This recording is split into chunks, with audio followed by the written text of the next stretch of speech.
Next to go would be Professor John Gerring. He has some presentation slides to share.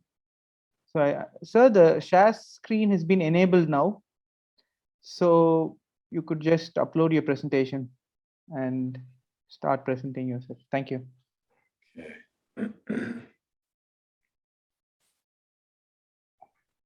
Well, thanks so much for. Let's see here. Thanks so much for inviting me to this gathering. I'm not sure that what I have to say will be to everyone. It's a material that I'm presenting is from a paper that was written quite a while ago, and it's quite abstract, quite academic, and maybe familiar to many people, or not. I'm not sure.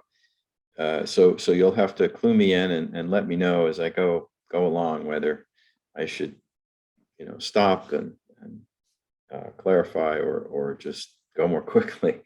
I'll try to get through this in 10 or 15 minutes because I know time is pressing.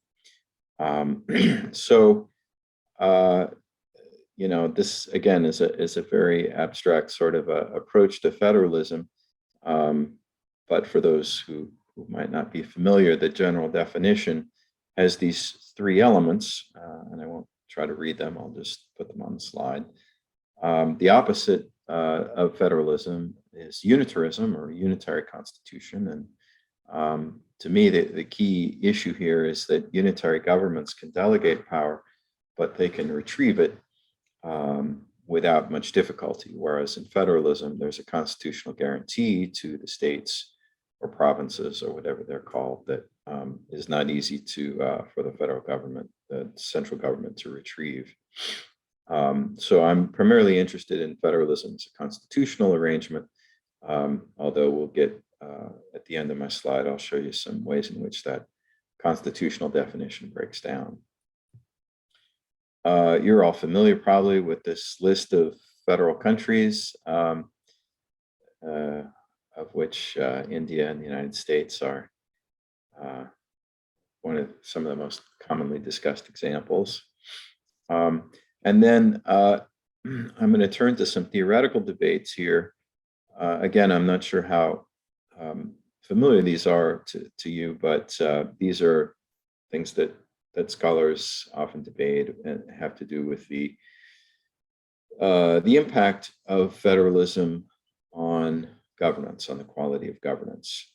So there's an old theory that goes back to this economist Thibault that suggests that a federal system establishes subnational units that compete with one another for citizens, the same way firms compete for consumers. And so within a free market model of the economy, you can imagine this is a very attractive idea.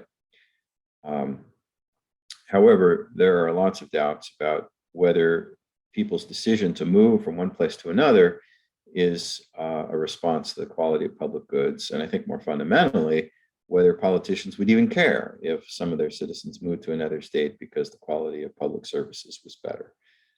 So I'm pretty dubious about whether this theory of federalism would really be conducive to good governance. Then there are lots of arguments about accountability, and the proponents of federalism point out that local accountability is enhanced by decentralizing power from the central government to the states. But they often forget the fact that national accountability is diminished, and confusion that arises from the sharing of responsibilities may impair accountability at both levels. So I think that's an important point to bear in mind about accountability. And then there's a very influential argument that's sometimes referred to as fiscal federalism or subsidiarity. This is a theory that federalism generates efficient outcomes if the preferences of citizens are heterogeneous across a country, but homogeneous within localities. And the notion here is pretty commonsensical. If people have very different ideas about taxation or the regulation of personal practices, religion, whatever it may be, across a country, but within localities, within states, they have a high level of agreement, then it's efficient to decentralize policymaking power to those localities, to those states. But it's equally important that inputs and outputs be internalized. If there's spillover or free riding, then you can have very inefficient outcomes. And a good deal of work has dwelt on this problem of deficits that result if state governments are free to spend and feel that they'll be bailed out by the national government. Similarly, you can see states over-providing bad policies like pollution, creating a lot of pollution, if the results of their policies drift across borders and affect neighboring states. And similarly, they may underprovide public goods like education if they feel that investments are not going to benefit their state, because educated people will move to other states and that investment will be wasted. So again, this is a central theoretical debate about whether federalism is conducive to good governance, and I'm pointing out that there are reasons to be dubious of that. Another kind of theoretical tradition centers on the idea of veto points, and you can easily see that federal system imposes barriers to policy change, which could be very good for stability in that firms that are pondering investments would have a reasonable assurance that laws are not going to change too dramatically. But it's not so good for reform. If you think that the existing arrangement of laws is suboptimal, then you probably are not going to look favorably on a system that makes it harder to institute changes to those laws.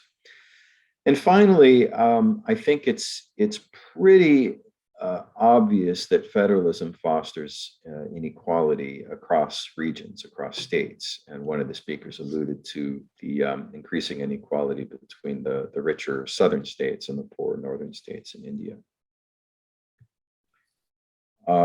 So I'm going to turn now briefly to what I'm calling an intractable empirical question, that is to say, one that's very, very difficult to resolve. And I guess the difficulty of resolving it rests on several factors that I'll now try to explain. The first is the fact that federalism is not a single thing. Each federal system is quite different.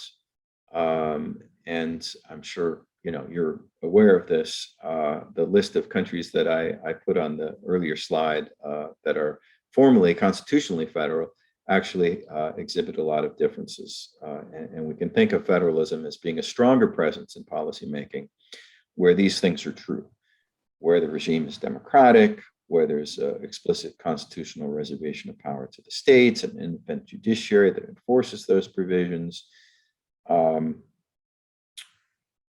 This is just a list that I constructed that seems to sort of make sense to me. Maybe I'll dwell on one point near the bottom that has to do with the electoral system, because I don't think it's obvious to many people how important this is to the working of federalism. India, like the United States, Australia, Canada, in fact, many federal systems have a first-past-the-post majoritarian electoral system. And that has a fragmenting effect on parties within a federal structure, because what tends to happen, and India is the classic case of this, is that you have independent party systems, a state system, that don't necessarily coincide with party systems at the national level. I'm not familiar with the details, but my sense is that the dominant parties in Tamil Nadu are not the dominant parties at national level. Certainly, the BJP is not strong. It's probably not even a contender in Tamil Nadu, and so this creates a disjuncture between the states and the federal system. By contrast, if you have a proportional representation system like Germany does, another federal country, there's greater harmony between the federal and the state government units, because the parties are elected in this proportional system that has a, because of the way it works, you vote for a list, and many parties can compete. You don't have to beat a threshold in order to get representation. And so the same parties that are competitive nationally are competitive at state levels in Germany. And that renders a greater harmony between the two levels than you would see certainly in India. In any case, there are a lot of things that differentiate one federal system from another. And so it's when you say federalism does this or federalism does that, you may be referring to an apples and oranges situation. Finally, and this is my final slide, there are a lot of empirical obstacles to determining this general question of whether federalism is conducive to good governance. As I said, the treatment is heterogeneous, which is to say federalism means many different things. Secondly, it's testable only at country level, so we have a limited number of cases that we can look at. Thirdly, countries rarely change their systems, so we can't compare sort of before and after. And finally, and most importantly, the treatment is not randomly assigned. So federal countries are different from unitary countries, and because they saw fit to adopt the federal system at some point in time, and those differences obscure or make it more difficult for us to draw conclusions about the impact of federalism on policymaking. So if one thinks about a specific question like, is the quality of governance better in the United States because we're federal? Would it be better if we were unitary? Or, the same question for India or China. It's very difficult to ascertain that counterfactual, to try to figure out what things would be like under a different constitutional arrangement. And so I think I'm going to stop there, and I'm happy to, kind of explain some of the points that I've made very, very quickly, or we can move on to other issues that may be of greater interest to the group. So thank you so much for your excellent speech. So what we would do is we'll also let the other gentlemen to speak, and then we can take all the questions together. Is it okay for you? Of course.